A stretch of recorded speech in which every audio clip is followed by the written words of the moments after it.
Hello everyone, good morning, welcome to my channel Sonali's lifestyle. তো দেখো বন্ধুরা, আজকের দিনটা আমি শুরু করলাম গরম গরম চা দিয়ে। তো চা খাওয়া হয়ে যাবার পর আমি বসে পড়েছিলাম একটু পড়তে। গাইজ, তো দেখো পড়তে পড়তে আমি দেখি একটা পার্সেল এসছে। পার্সেল কাকু পার্সেল দিয়ে গেছে। তো আমি পার্সেলটা ঝট করে রিসিভ করে নিলাম। তো ভাবলাম চলো তোমাদের সাথেই শেয়ার করা যাক।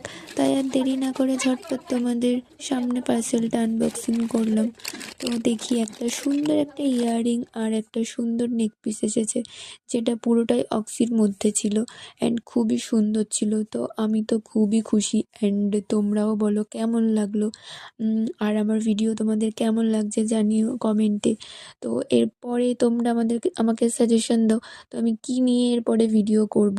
অ্যান্ড তোমরা যদি আমাদেরকে বলো যে কী নিয়ে ভিডিও করব, তো আমি সেগুলো করার চেষ্টা করব। তো আজকের মতো এখানেই টাটা।